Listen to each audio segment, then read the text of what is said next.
think as adults, and we say in our culture, we stand on the shoulders of giants, but what we do in this generation as individuals and groups and communities is we're setting that context for our Djadjums, our children, to come through, and then they'll be on our shoulders, and then we'll be the giants one day.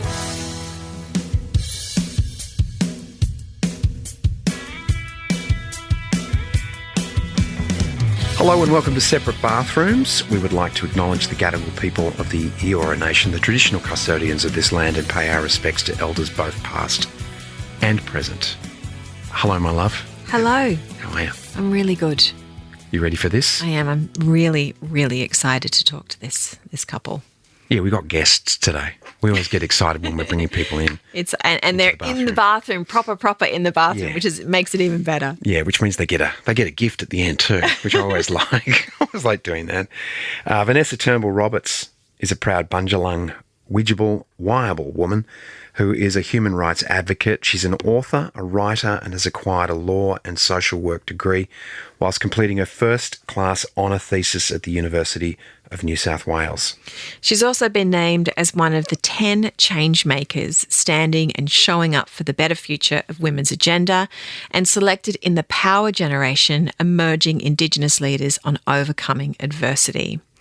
She advocates for how we can show up and reimagine a better world with practice. Her partner is Ellia Green, who is an Olympic gold medalist, a public speaker and an ambassador to multiple charities. And if that isn't enough to keep them both busy, they are proud parents to a gorgeous baby girl, Waitui Yolanta Green Roberts. Let's welcome Vanessa and Ellia to the bathroom. Welcome, Vanessa and Ellia, to the bathroom. You guys look energised. Yeah, we just been training this morning and on this side of the bridge, and then came to the podcast. Fantastic. Thank Right. you so much for joining us in the bathroom. It's not often you get a chat in the bathroom. Yeah, out of the gym and into the dunny, Yeah. so to speak. We are, as we've said many a time, relationship podcast, and we love a good love story. So we'd love to hear about yours. How did you two meet? There might be two different versions here. Yeah, there often is, actually. His version's always shifted a bit to suit the agenda for him. But long yarn, very short. It was mainly a mutual friend that connected us, and you probably do know her, Brooke Walton. Yeah. Yeah, so she knew us both separately on separate occasions. And we matched on Tinder originally, so it was an online, connection. But this drifter, what I call Ellia, this drifter had on his social media Tinder, can something drink this much in a bar and something on a fit. What do you remember your Tinder bio? I don't know, it was a while ago. You're doing well. You go. And I'm pretty like straighty. I'm pretty like straight down the line where I kind of just I'm not into the whole let's see if we connect while we're charged up, intoxicated, at a bar. I'd rather, I want to see you in the morning. I want to see you over a coffee. I want to see you post hangover. I kind of want to see how you react when, there's none of that influence in your body or your system. And then so one morning, we kept contacting and messaging for a little bit on Tinder, and then he kind of disappeared for a little bit. And then I really wasn't on Tinder anymore because I have also this paranoia about meeting up with people online. Yeah, right. So Ellia was actually the first person I ever met with through talking on Tinder or online dating, I should say. And then Disappoint. How? Yeah, you didn't disappoint. Clearly. How long was that process? Like, of the getting to know you phase before you met? Well, at that time, hey babe, you were a professional athlete traveling a fair bit, and I didn't know that. And so I thought I was just a bit ghosted, and maybe he's just not interested, and that's it, and that's fine. And then I ended up messaging one day and saying, look, I can't actually drink whatever the caption was at the time in his bio at a bar, but I'd love to go get a coffee with you or go for a swim. Would you like to come?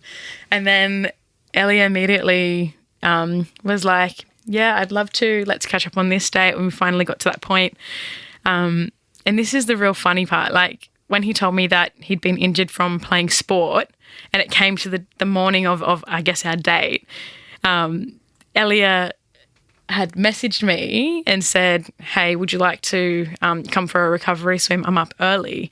Now, when you hear that from someone who is in the sporting realm and is an athlete, what's your first thought of that? Well, you're going to be up at 5:30. It's going to be an ice bath and off we Well, a go. recovery swim from a big night out, or that's what I'd be thinking, like, Okay. Well, that's true too. oh, recovery because you've hurt yourself. Yeah, so you tell this second part, babe. Yeah, so I was up all night with my friends, and like, you know, they said to me like, Ellia, you mentioned earlier that you have a date with someone you've matched on Tinder with, and then I was like, yeah, I did, and they're like, well, you best make it a bit earlier because you know you're not going to make that coffee date. So then that's when I messaged Ness and said like, can we make it 6 o'clock? So then I arranged to get there early, and you know, feeling great. And then I looked at Ness and I was like, my God, she is so fit. And I pulled up next to her car, she was in the Coogee. She parked, and then I just gave her this big Fijian wave, big smile. Aww. And So safe. I could just see her like crumbling like with nervousness. I could see her sink down into the car seat. And then that's kind of where it all started. But also to add on to what Vanessa was saying before, I just finished Sydney Sevens, and what I didn't really tell her in much detail was that I was so busted up that I was a little bit embarrassed because I had 2 black eyes, a broken nose, and I just had surgery on my foot. And this was a week apart from the coffee date. So I was looking terrible, looked like I'd been mugged. So I had stitches between my eyes, and yeah, 2 black eyes. So I was like, oh God. Man. Yeah. So had you pulled an all-nighter? Is that what you were saying? To meet at 6. You didn't go to bed. You did one of those. Let's stay up all night. Yeah, I was the kick And on then I'm coffee, like the You were next kick on morning. I was the Yeah, right. recovery I didn't go to sleep is what I rehabilitation the meant. next Well day. Correct. Because I was not. I was never going to not make this date because I just. Yeah, right. It's not. I just don't want to do that and make someone else. You know, even rearranging a time just shows that you know that's not your priority. And I wanted her to know that I'm committed to this coffee date. And then so yeah, I also saw like in Nessa's Tinder profile pictures, she had lots of pictures in a bikini. So I was like, yeah, beach. This girl loves the beach, and she got a great bod. So we're going to the beach. And so that was like physical attraction. Once you started to get to know each other, what was it about each other that you sort of really began to fall in love with? There's a bit more to this yarn that you probably want to hear for a laugh. Absolutely. We love a laugh. So what this drifter never told me was Ellia's going, what is That- she about to say? at the time he couldn't swim. At the time, not much has changed. Well, to be fair, Ellia now takes our daughter to almost every swimming lesson, and part of me is like, okay, maybe you're learning along the way and just getting back some time with Tutu whilst in the pool together every Saturday. But Ellie told me that, he goes, I'm actually not that confident swimming. And I've grown up near, I'm a Bundjalung saltwater woman, and the water's home for me. And for the first time ever, it was actually the first time I saw this particular part of the ocean chaotic. And so I was like, okay, this is where he's doing a recovery swim, and he's just told me he can't swim. And so I've just like jumped in and, having the time of my life. Not to mention my physical state. Of Yeah, always that's being able right. to He rocked walk. up in, you're in a I was in a cast, like a yeah. moon boot kind of thing. Oh my God, lack With of your black sleep. eyes and your stitches across your nose. No, like seriously. And I was like real keen for this swim date Your recovery that swim. I can't do at all. Yeah. So keep going. And And then then what happened? And then Ellia just gently was going down the stairs and sitting and was like, oh, so what's your 9 to 5? What do you do on the day? What's your job? What do you get up to? And then out of nowhere, this massive wave came and knocked Ellia off this stair, and he was drowning. And She then ended up literally having to save me because where it hit me off the side where I couldn't stand either. So she literally ended up doing a Bondi rescue mission on me to the side, and then I was like, "Should we go get a coffee now?" So I went in the water for about 2 seconds. Wow. So the scoreboard was set. the Vanessa scoreboard. won. Ellia, It was you owe hilarious. me, Literally buddy. saved your life on Yeah. the You owe first me. date. Yeah, no, literally. I knew also from that point forward that we just had a spiritual connection that was deeper than I've ever felt before without even speaking many words together. Yeah. I just saw through Nessa's eyes and I was just instantly in love without even talking much. Yeah. Yeah. So you had to propose? You had to speak when you proposed to Vanessa. You did propose to her, right? Am I getting this correct? I hope so. I hope So you did that evidently. I saw it on you did it in Instagram. Fiji. Must be real. Yeah. Yes. Yeah. Yep. So is the wedding, is that going to be a mixture of your two cultures? Hoping so. So Ellia proposed on his country in Fiji, and hoping to organise, our wedding on my country, on Bundjalung country, which is the north coast of New South Wales. And we've got a pretty busy next couple of years, but the wedding will be in a couple of years when we're heading to the States the second half of the year together with our family. And so we just need to get a few things out of the way. But I think what Ellie was just sharing about that spiritual connection that we did have, and it's something, as much as we tell that funny story, I love talking about just that real love. And when he said he pulled up into Car Street at Coogee and he waved, I remember feeling so nervous and just like equally safety within that wave. And it was, we talk about energy, and I don't know how much you guys believe in energy or whatnot, but it was just immediate safety of, I know this person and I know we've been in another world together. Yep. We both lost our parents, and so to be able to come together Yep. and create a whole new world. And when he talks about understanding without speaking too much within the eyes, it was like our parents had connected us on this world to say, you're going to be safe in this life. Yeah. I just got goosebumps. Yeah. Makes me, Yeah. It must have been, once you started sharing your lives, you must have seen how much there was the intersection of feelings and things that you must have shared, which is, that's so important to know in a partner, that they can understand that kind of pain, that kind of loss, and that kind of connection. So it's really beautiful. And also being, and I've had the experience of being on the end of a Fijian smile and a welcome, a bulla. It's pretty so true. fantastic. No one does it. No one does it better. Best smile, hey? The only ones who come close, I reckon, are the Hawaiians, Well, actually, no, even anyone with a genuine hello, but the Fijian hello is quite something. Contagious. It really is so, it is so full of love. And I'm sure that's part of the reason why we can all relax so much, so When we well go to and Fiji. deeply in Yeah, Fiji. that's probably a really good F1J1, let's go. Both of your cultures are deeply rooted in care of little ones and the young. You've welcomed a little baby. Now, do I pronounce it correctly? Waitui, is that full name? But you call it Tutu, is that right? Yeah, we sometimes call it little tutu. So walk us through that. What was the birth like? How was that for you, and what's changed for you both? Everything and nothing at the same time. I think with welcoming Waitui into our world, she's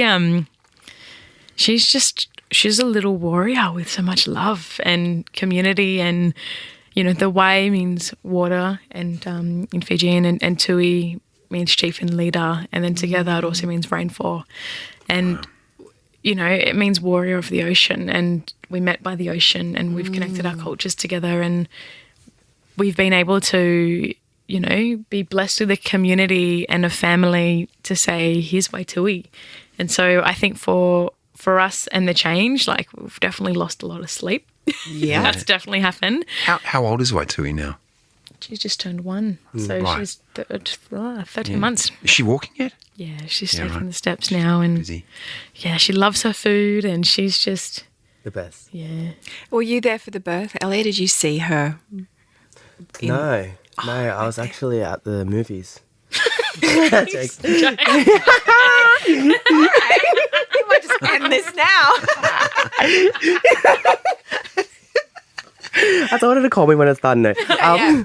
I mean, back in the day, that's how my dad never saw any of us. You know what? I've heard a lot of those stories from Yeah. people I work with currently. But yes, no, I was definitely there. I was at the side of the bed. And, it was an experience, Yeah. to say the least. My gosh.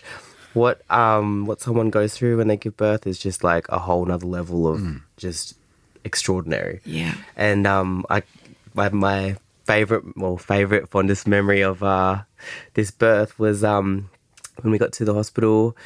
We're on edge, like, what do we do next? Completely everything's unknown at this stage, and we're in the bathroom, you know, in that not separate bathroom, same bathroom. And we're in there, and I'm just kind of rubbing her back. She's got the what are they called? That's on your TENS machine. TENS machine cords on her, and she's bent over, holding onto the sink, and I'm rubbing her back. And this is very early on. This is only like an hour or two into being in the hospital, and I had no idea what we were in for, and I was just like, okay, are you okay, babe? What can I get you? Rubbing her back, like some water. And she just kind of looked at me and she's like, I don't know what I want. I was like, yeah, okay, all right, no worries. I'll keep talking to you. And then her tone just kept getting a little bit more aggressive. And I'm real sensitive, you know. I should say I'm maybe too sensitive. But I started getting a little teary, you know, just because I'm just like, oh my gosh, why are you talking to me like this? And then I couldn't handle it. And so we're in the bathroom and I'm just thinking like, oh my God, what is going on? And then she saw I was a little teary and then she just looked at me and her voice went really deep and she was like, Ellia, now's not the time to be sensitive. And then I was like, God, this woman is ruthless. But I'm like, okay, you know what? You're right. Like, let's do this, girlfriend. Let's do this. And then from then on, nothing you said could make me upset anymore. We were going to get through this together. And then next thing you know, I'm holding a leg out. The nurse is holding the other leg. Yeah. And the best way this was the most important catch. They talk about him winning gold. This was the catch that he had to make. Yep. Yeah, so really pushing one leg out while the nurse was on the other side.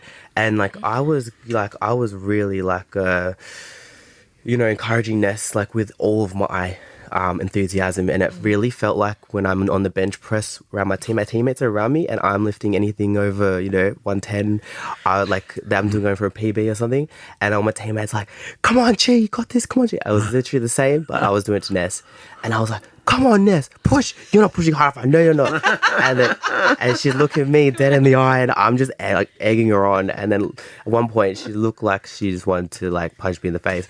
But yeah, it turns out that the thing that worked better was like the calm meditation that her auntie ended up doing with her instead. Oh, okay. Better than the overt coaching. I wouldn't say method. better. I'd just say different. Needed the change up. Yeah, Okay. right. Oh, okay. Yeah, there was room for both. She needed a bit of change. Yeah, right.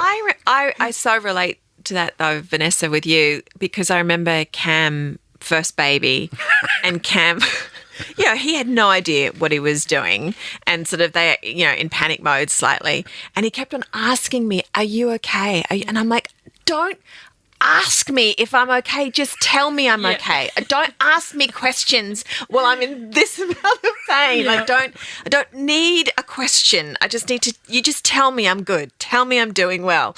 And I remember he was like, "Oh, okay, yeah." But it went on for 36 hours, the first one. It was a long... Longer than that, many but yeah. children? We've got 3. Yeah. And our first one was born underwater. Yeah, wow. So I had the catching mitts on underwater, and then I got to bring her up to get her first breath. That was amazing. Yeah. And then you get me crying. Still, it's amazing how a moment like that pushes you back to that moment where it happens. And then River was born at home.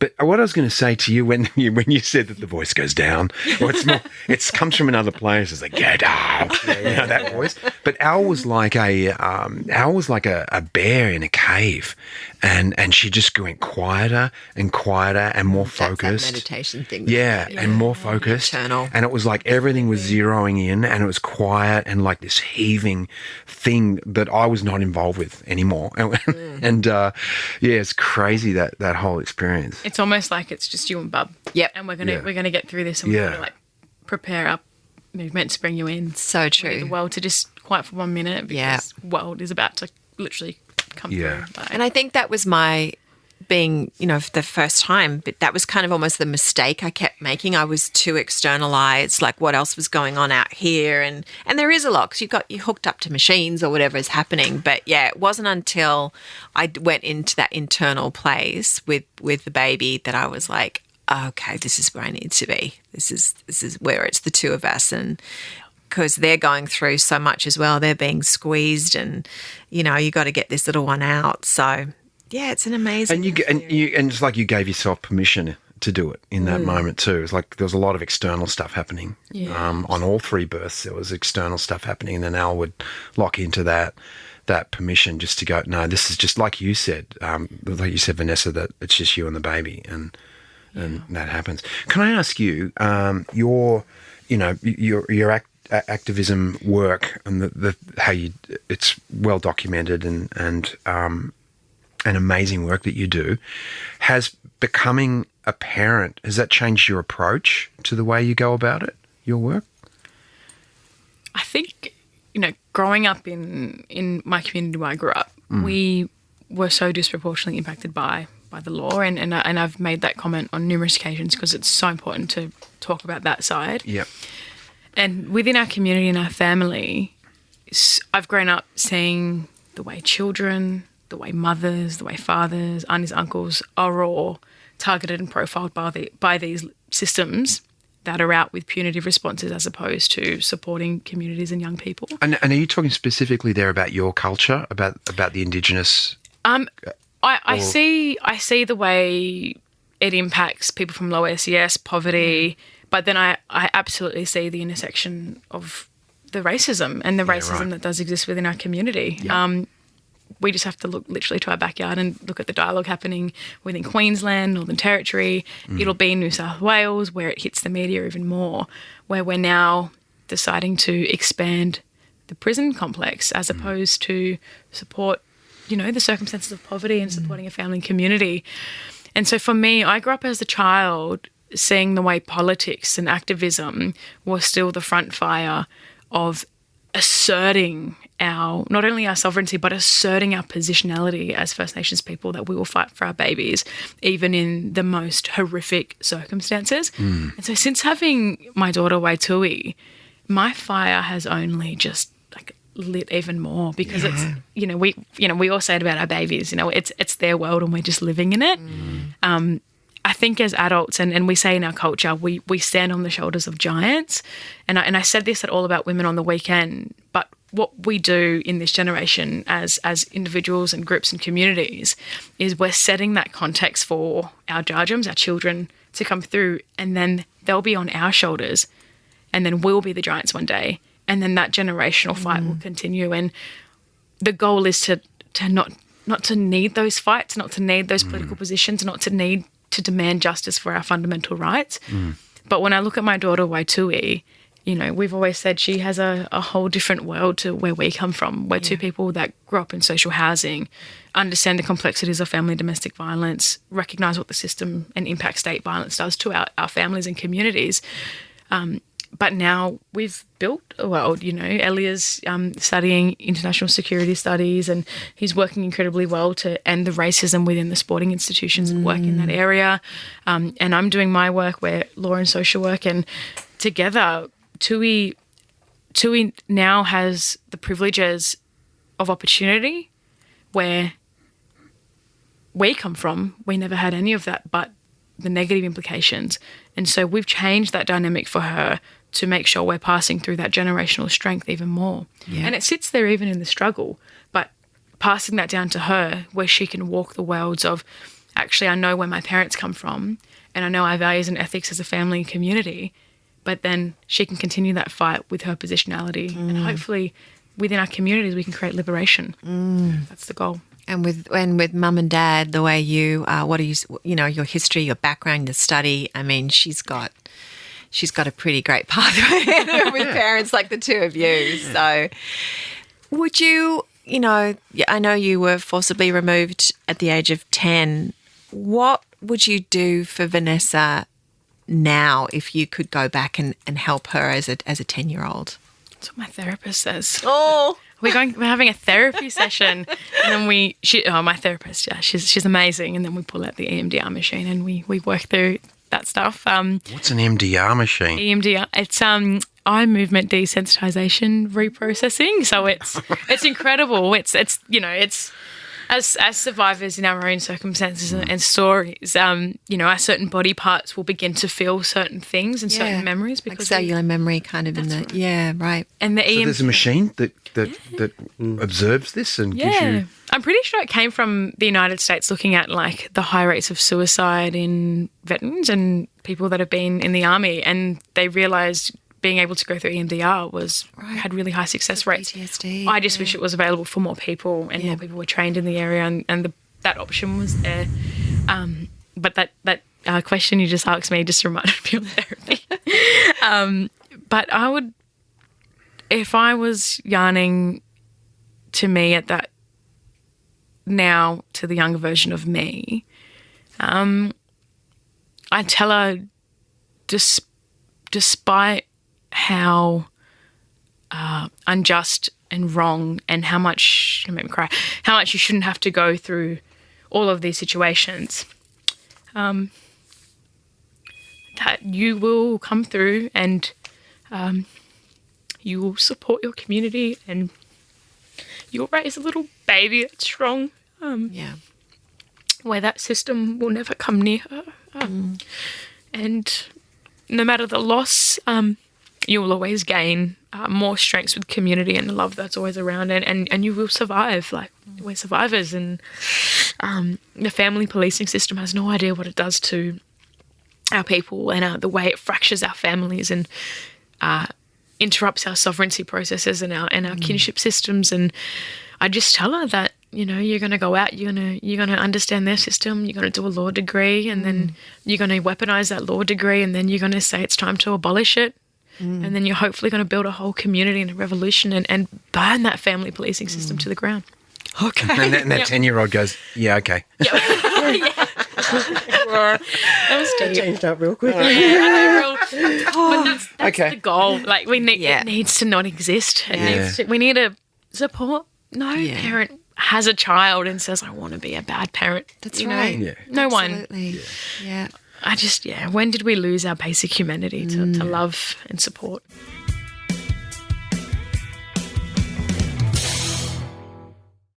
Ellia, parenthood, has it changed you? No, not really. I feel like she's just always meant to be there. My little best friend. Yeah. Like, no, in all seriousness, like, she's just made my life better. Like, I know she's made our life better, but yeah, she kind of just does everything with me. Like, I even take her training outside. I've set up some tackle pads for her in her bedroom. Like, we just laugh all day, and like, she loves music like I love music. She has her own like DJ like set, and I have to really remind her that like, I am the main performer and you're my backup. Like, we fight over the main position on stage all the time. So yeah, no, it really hasn't. If anything, I just have like another best friend who gets to follow me around the house all day and just laugh with. We laugh at each other every time we're together. And look, I mean, beautiful answer. And Vanessa too. What I didn't mean to gloss over what you said before, just about being how you would address your 10-year-old. It was a really You know what? amazing 10-year-old was answer. probably, like, I remember me as a young one, and we were burning things then. we were rough growing up in our area. Yeah. But I just wanted to say that because it thank was really beautiful to listen to, quite profound. Let's continue with the parenting thing, because I've found it challenging in times to be a parent, to have my needs met and, you know, meet my own needs. And then you've got children, and the children want puppies, and I end up having to walk the puppies. So I've got children and puppies that need needs. What are your challenges that have you found new challenges as a parent come up in your life?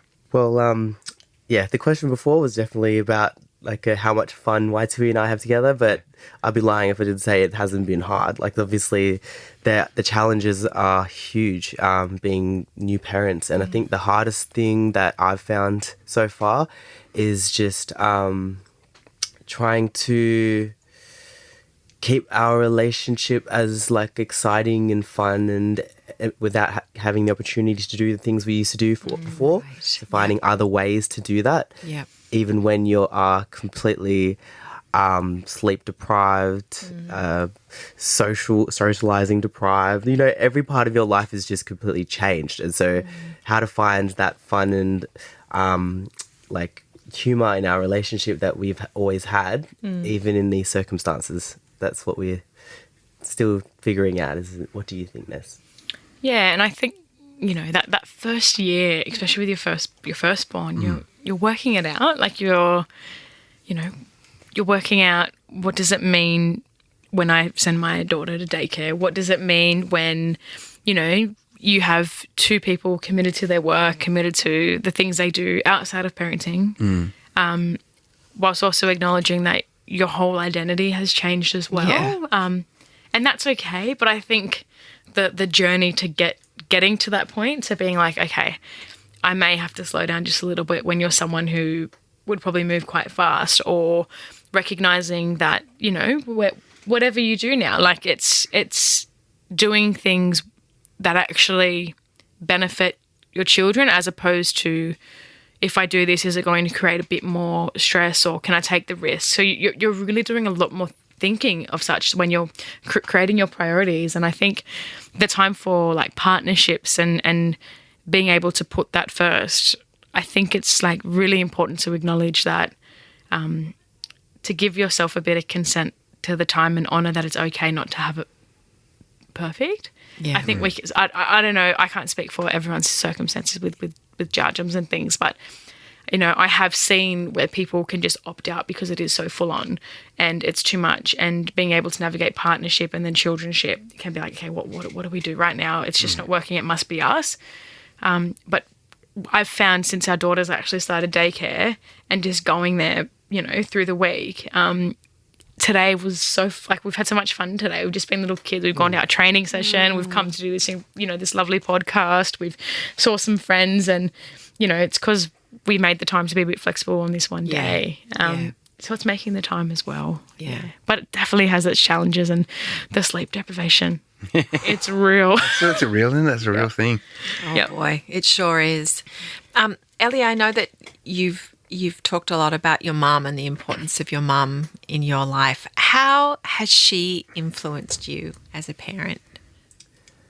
That's a great question.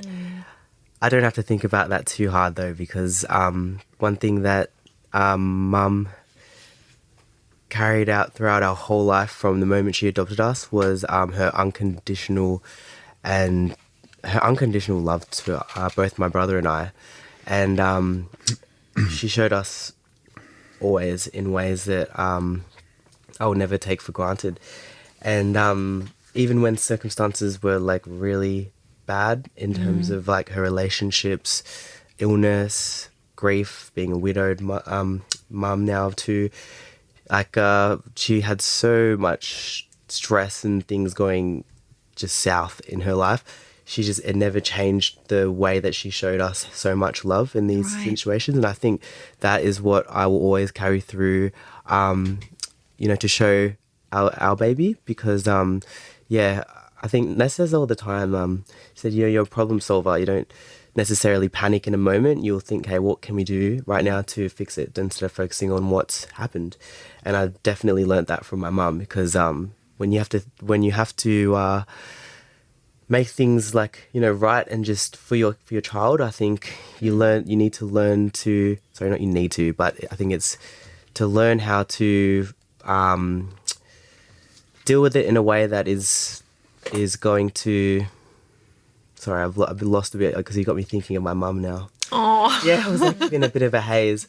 Yeah, but just learning to respond in a way that is always going to be a benefit for your children, and I think. Yeah, I will always carry that through with our family. Yeah. And I love that your daughter's second name is your mum's name, right? Yolanta, is that right? Yes, that's right. Yeah. So she carries that within her anyway. Of course she would, but the fact that you've given her your mum's name is so beautiful. No, I was so excited when Ness said, no, I'd love Yolanta to be Waitui's middle name. Yeah. And we just cried. I was like, oh my gosh, that would be an honour if she could carry that name. And like I remember, you know, when she was alive in 2017 and 18, she was saying to my brother and I, like, when are you going to give me a grandchild? I'm getting old. And, you know, it was always something that she was so excited to become a babcia. She's Polish, so that's what I would say. She's a babcia. And so I can feel her presence around our baby's cot at night all the time. She is around Waitui all the time, and so is Ness's parents. So I know that Waitui has grandparents around her all the time, so I don't ever feel that she is missing too much because Yeah. we have such a strong spiritual connection with our parents. Yeah. Wait till she learns how to cook. She'll be making pierogies and Polish sausage for you. Yes, you know. And I was be like, like, how do you know how to do this? It's like, Yeah, she's like, my bub should have taught me. Yeah. You've both had incredible lives and been through things that most people couldn't imagine. Where have you drawn your strength from, or do you think it's just an innate thing? I think I've personally drawn my strength from my survival,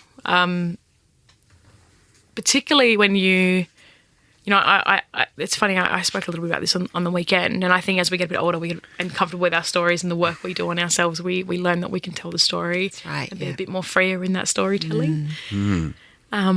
And I think for me, the night that I was forcibly removed from my family, my community, I remember all the police officers. I remember, the caseworker that was there as well. And I remember hugging my father one last time during that time. And the moment that I was pretty much just thrown in the back of a Doc's car, currently known as DCJ, but previously named Doc's, I remember that moment I felt in my core, in my heart, that I just felt weak. Like I vomited, I felt vulnerable, I still remember that feeling when I can take myself back there, really mentally. And I remember feeling so powerless. I remember feeling I don't understand. We're raised to never walk with a stranger, never jump into a stranger's car, and then these strangers just throw you in the back of a car. And so for me personally, after I hit 18 and I went back to my country on Bundjalung country, Eora Nation, and I went there and I connected with the different forms of our relationships and kinship systems as First Nations people. We have relationships with our lands, our trees, our waters, our seas. Our parents are all around us in earth, so we just have to look really closely to feel that. And I remember feeling, if I get to do these next steps and undertake my degree and study and be in a position of leadership and love and strength, then I will never be silent. And I won't be silent. And I'm not going to be afraid to really tell people how it is, but I'm going to make sure I do their system and understand their system. And then I'm going to let you know about our system, and then we're going to create a better system. And so for me, it was, you don't have a choice. And so that strength comes from my survival. I feel like a bit dumb asking this question. Does it still happen? What happened to you? You were 10, right? Yep. I'm 26, so I'm 26 now. It wasn't only 16 years ago. That's right. And I remember a lot when I was 10. Yeah. So it must be an incredible moment. Well, that's like a real shaking absolutely trauma. yeah. Were there other kids in the car with you, or just you? Just me, late at night. Yep. So that's So does it still happen absolutely. Yep. It's higher now like that? than ever before in the stolen generation period. And I acknowledge the stolen generation survivors, and I acknowledge our elders and communities that were the first to face the impact of colonisation, displacement and child removal from racially charged policies. But it's higher now than even then.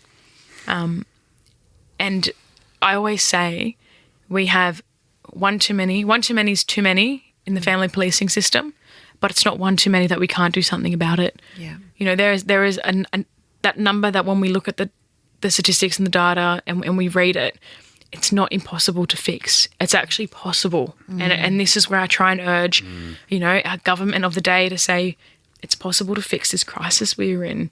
It's possible to actually not break our families up. It's possible to not displace our families and communities. It's possible to reimagine a better world. Are they listening to you? Not really. No.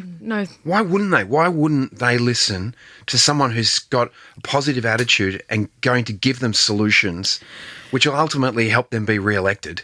Yeah. I mean, let's face it. Well, right. Why wouldn't they listen? Why wouldn't they be listening to people like you? Well, right now we are fighting to bring a First Nations Wiradjuri child who was displaced internationally and taken overseas. Yes. Mum has just flown out today, actually, because we had to wait 3 months to be reassured that she would not be arrested under the Hague Convention through a calculated act of domestic and family violence when she arrives in the country that she's flying to.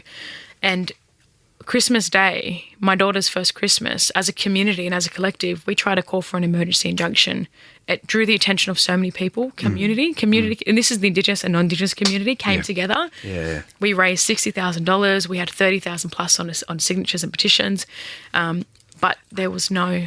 Yeah, you won. Yeah, and that's it. But every single one counts, and the reality is, the department, DCJ, made a active decision to work in favour with the perpetrator who originally coerced the mother, so flying overseas and having the baby. Now, this mother only had the baby overseas because she was subject to domestic and family violence, so they said, we have to have the baby now in the hospital here. Mum had all the documentation, trail threads, everything was booked to have the baby here on Gadigal country in Sydney. The courts failed to take any of those considerations into place. Different circumstances that led to that. And when this perpetrator hit Australian waters, the AVO, because that's the only time it could be placed on him, it was put on him. However, when it went to the courts here, the judge at the time, family court, turned around and said, she can learn cultural studies online. She doesn't need to be here to do that. And the barrister for the Department of Communities and Justice said she's only half Aboriginal, so what does it matter? Oh. And this is today, and that language and that rhetoric is history continued. It's never stopped. And the way that we're seeing our young people go from birth, so the birthing removals, to the criminal justice system, and then to suicide, mental health ward admissions, not being supported. It's disgusting. And there is a commercial interest here at play where the privatisation of these systems and places like the Department of Communities and Justice get a significant amount of funding to determine our affairs. But it can only exist because it's on the back end of black bodies, and those bodies are my people. And that's how it stays existing. Well, our listeners are proactive and they sign petitions. Our listeners are good people, so I'm glad. Thank you for telling us that. Thank you for letting me share. Yeah. What about you, Ellia? Where do you draw? Yeah. What about you? Don't do this to me. Where do you draw your strength from? Is it? Have you always had it? Is where does confidence come into this equation for you? Well, actually, if I'm honest, I lost a lot of my confidence after retiring. I think I lost a huge sense of identity and self. However, I knew that it was going to be a new chapter of life for me because I knew I could go ahead with my transition. And that was something that gave me the confidence to, go into my next chapter of life. But even before that, I think I've spent a lot of my life overcompensating with confidence because you kind of need to be great in what I was doing, if you know what I mean. Right. Even if something was going to be a challenge, I'd have to tell myself, of course you can do it. I put 300 kilos on a deadlift and I'd say, I can lift that easy. But even though I hadn't lifted it before, this is kind of how I carried out a lot of things in my life, and to say, set the bar really high and don't stop until you achieve it. And I think my mum instilled this in me from a young age. She was so set on me becoming an Olympian one day in track and field. And so she bought every single Olympic book, journal, DVD, video at the time of athletes. And I had every single Kathy Freeman book, all of the history books in the Olympics, and my whole room, wall to wall, I kid you not, was covered in pictures of athletes I'd cut out of magazines and newspapers. Wow, talk about a vision board. Yeah, my whole room was designed like that. And then I had all of the times written up on my walls that I was going to run in 100 metres. Had to run by a certain time, which meets I was going to win. I was very specific.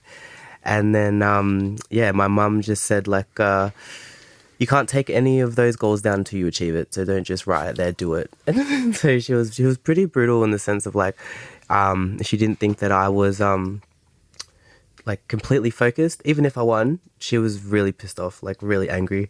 She broke my headphones one time and snapped them in half and threw them out the window because I was apparently talking too much when I was warming up for the 100 metres in the final. Yeah, and so on the way home, she said, "This is why you don't listen. These headphones, just got them for my birthday."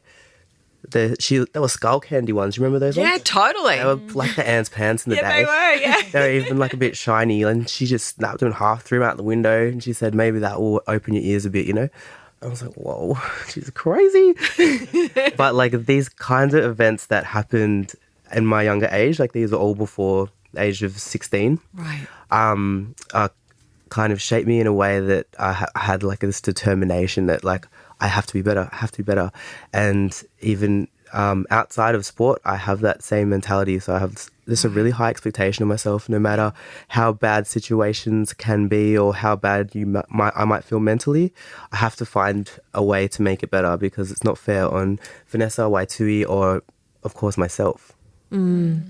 Was she alive when you did get your gold medal? Yes, she actually came to Rio in Brazil, and I was actually expecting she wasn't going to come because she was really sick at this stage, and she had the lung cancer and brain cancer, and it spread all around her body. And so I was thinking like, oh my gosh, Mum, this is not a good idea. And I was thinking about everything, like the oxygen and everything on the plane, like certain things with her treatment that wouldn't be good. Yeah. And so I said, Mum, I totally understand if you can't go. It's fine. And then she said, Bub, are you kidding me? She said, I don't care if my body doesn't make it. I'm getting on that plane. I'm getting on that plane and I'm going to be in that stadium. And she was not going to miss this at all. But the one thing that was really stressing me out was that she had already bought a ticket to Brazil and I hadn't even been picked yet. That's confidence. Yeah. Oh my That is confidence God. in your child. She Yes. called me up to tell me she booked the flight, and I was like, love Mum, that. I have it. The selection's not until 2 weeks before you fly, right? Yeah. In any tournament. And so I'm like, Mum, you know the team isn't announced until this date. And then she said, I know. She's like, I'm still going even if you're not picked. She's like, do you think I was just going for you? I was like, rude. Well, tell them the yarn about what your mum was committed to when she actually got there, which was That was going to be my next Yeah. part. So in the lead up to this as well, of Mum getting so excited for Rio, she was calling me every day after training, like, I've got this ready, this ready, this ready. And I'm like, Mum, I'm so stressed. Like, please, I can't think of that at the moment. But I'm like, I'm so excited. But anyways, what she was getting ready was for almost probably over a year, almost 2 years leading up to Rio, she was going into all of the like big shopping centres and putting on lay-by at the time all of the baby clothes that were on sale, because she was going to take over 2 large suitcases full of clothes for the babies affected by the Zika virus. And so she said, and like, you know, I knew Mum wasn't doing well for money at all at the time. Like, she was literally living like week to week off her pension. So I'm just like, oh my gosh, I don't even know how you're going to afford this plane ticket. Like, you know, I was thinking I'll have to pay for that save as well so I can help towards the trip. And this whole time she was going to all of the like Big W, Kmart and all that to get all the baby clothes. Wow. And that was most of her luggage. And then so once we got over to Brazil, she was calling me and said, Bub, I need you to meet me here. Sent me the location. It was in the middle of nowhere in Brazil. And I was like, okay, I don't even know how you're going to get there, let alone me. And you, like, the suitcases are bigger than you. But anyway, she said, please, you need to meet me at this time, Bub. And then so somehow I managed to meet her there at the same time. And then we met up with a priest in this beautiful church in Brazil. And that's when we got to see some of the kids there and then handed over the clothes. And that was the most important thing for Mum being there. It was she was just always had this love for all children and babies of the world that are in disadvantaged environments and communities. Wow. That's incredible. But would do it in is. silence. What Wouldn't an tell example. anyone what she was doing. Yeah, she just did it because it's the kindness of her heart. That's what she was going to do. What a lady. That's so beautiful.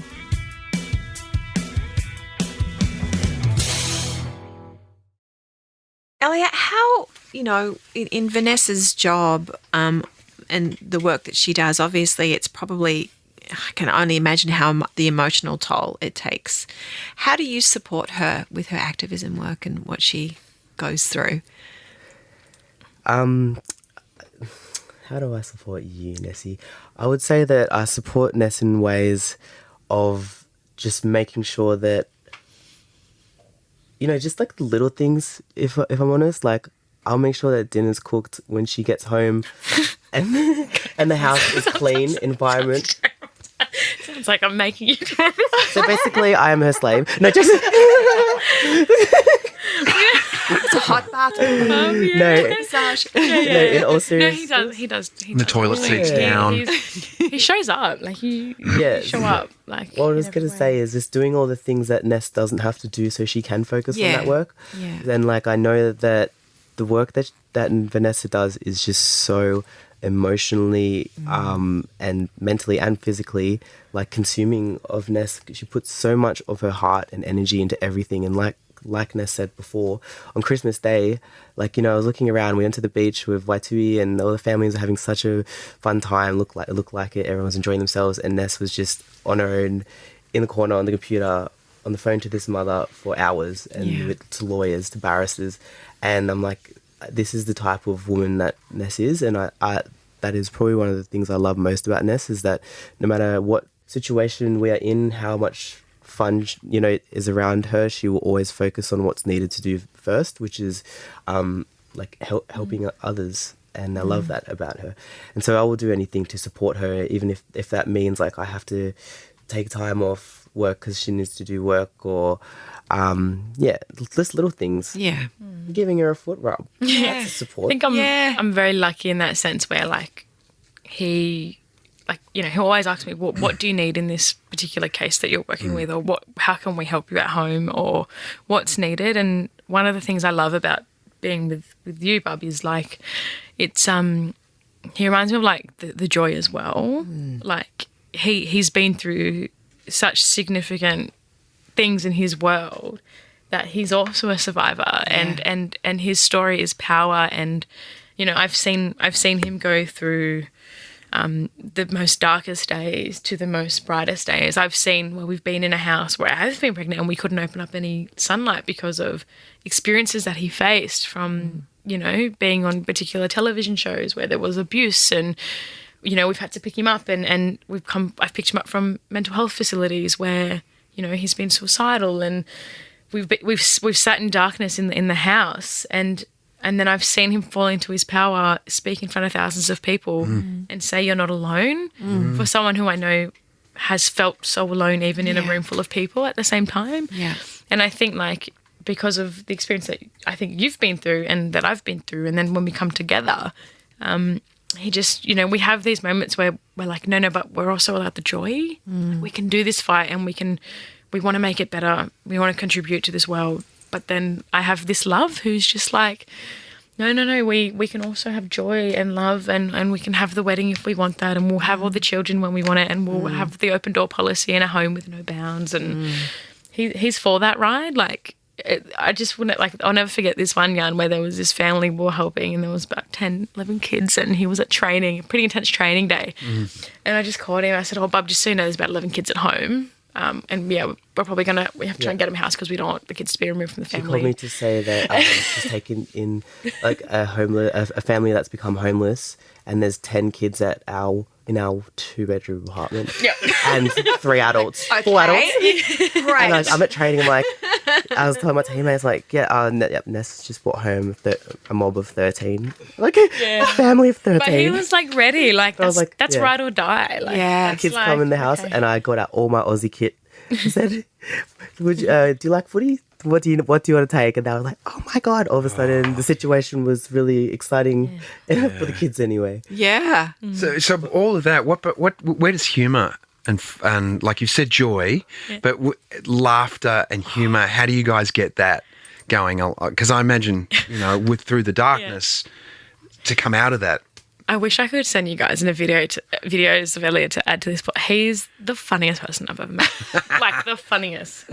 Hey, like, we'll just be like New Year's Eve. Obviously, we've got a little bub that's under 1 at the time, for New Year's this year, and we were just sitting at home, and we're just watching it on the AVC, and then this drifter just like goes into the room. I didn't even know we had half these outfits in the cupboard, and he's putting on all these outfits, and he's just creating a space full of laughter. Like, especially in like our communities, Indigenous communities, Pacifica and First Nations, like, we have to laugh, you know. Yeah. You have Oh, to yeah. find humour in the, Yeah. in the struggle because Yeah.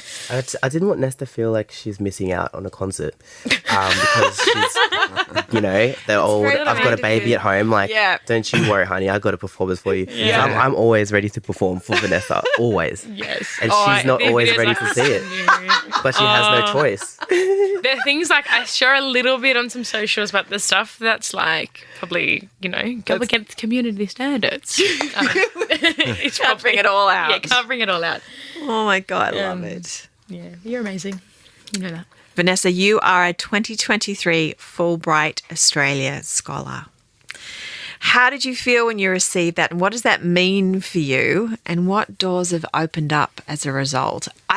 I wanted to find out exactly what that meant too, so what that meant, and the more I was like, oh my God, Yeah, it's like, big. this It's is big. huge. Like, it's incredible what you have been chosen to do, and I completely understand why they have given this to you. So, yeah, what does it mean for you? I think for our family, because Tutu and Bub, yeah, both Bubs, will come, and we had JFK's, so the US Australian ambassador, JFK's daughter, come and present and speak at Parliament House, and she presented some of the awards as well as the Minister for Education, and just listening to her and her power was so inspiring. She rocked up in a beautiful coloured dress, a black leather jacket, and was just such a badass when she came on stage to have a yarn with everybody. And then I didn't realise the significance of Fulbright until I was in that room, and in a room full of incredible people. Where to be really fair, I know there are a lot of people that also should be in that room, and there are some people that don't have the opportunity or the time or the capacity to be putting that process through for Fulbright. But being in this room where there's all of these minds that are, you know, young people, older people, middle people that are just like, I'm committed to finding a cure for this. I want to understand space and the stars with this. I want to fight for human rights like this. And these questions that sometimes we don't get to have conversations or yarns about because we sit in our own little world. We sit in our own worlds where, you know, we'll connect to people within the human rights space, we'll connect to people within the sporting space, or we'll connect to people within the radio and film television space. And so for me being selected as a Fulbright scholar and being able to have the opportunity to connect with these amazing people, it's just confirmed that the work I'm doing is actually on the right path and people believe in it. Yeah. And I think what you mentioned earlier, are people listening, are government listening?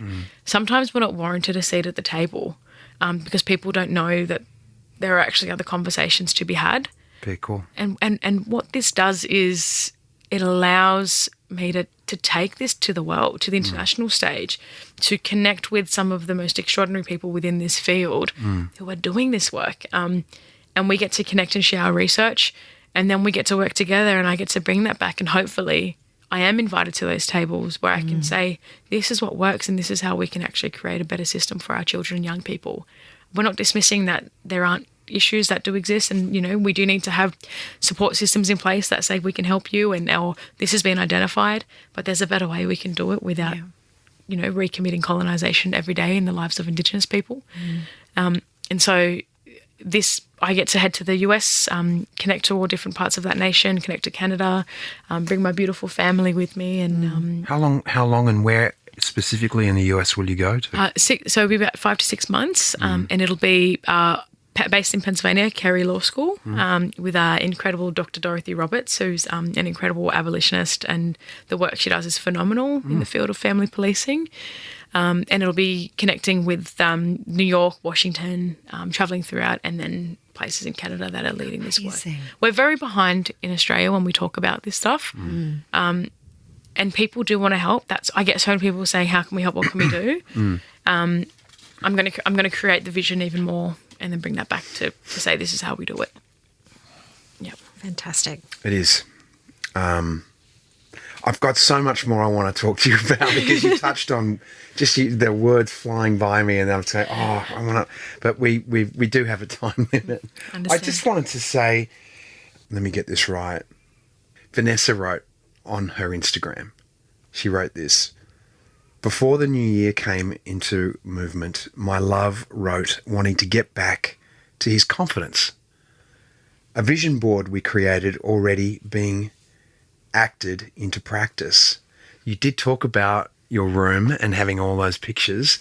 Do you collectively do vision boards? 'Cause I think they're fantastic. Well, we only just decided to do it this new year, you know, because it's always the new year, new me kind of season. No, well, in all seriousness, we got some sage, and every time we printed out a vision of ours, we'd talk about it, sage it, cleanse it, Yeah. and then Sage too, honey. I know, sage is awesome. it's good to meet another sage lover. Yeah. And then so I put it on the board, and we really just manifested everything that we would put on it. So yes, I'm very much a visual goal planner Yeah. and doer. So that is something that works for me, and Ness agrees as well. So that was something really special we did together. I love it. And he's already, you know, I know you just touched base a little bit on the yarn about the struggle post-retirement and watching that, those dark times. And, you know, there was a significant deep struggle post-SAS as well that we went through as a family and to now. And just watching the way, you know, you do fall into your power and your strength. Like, you're a living example of, like, the darkness into light. And that's, I got to Absolutely. see that. Like, and it's, the vision board is happening in practice. Yeah. You know, you're speaking to so many people, and you're literally the other month, sorry, and I did share a little bit of this, but he was on the phone to the tax department, and I didn't hear anything about numbers or nothing.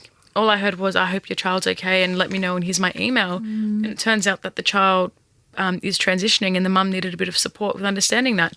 And that's the type of person that I get to marry and be in love with for the rest of my life. Like, that's a person with integrity and love. So I don't take that lightly. Well, Don't share that lightly. You also wrote, and basically you've just summed it up too, because Cam also pulled this from your Instagram. You also write to Ellia, you inspire the world, and more importantly, you inspire the children.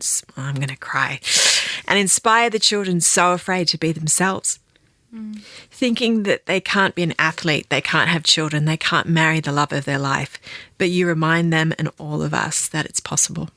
Make me want to cry. Yeah, and I loved your response, mate. You said, and then Nessa, I know, would do all of those things and more also.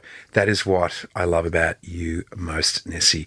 Your fight, your strength, your big heart, your big, big heart. You guys, thanks so much. Who's chopping onions in here? Yeah, that's right. exactly. Put it away. Exactly. Well, You I didn't have time to do your research.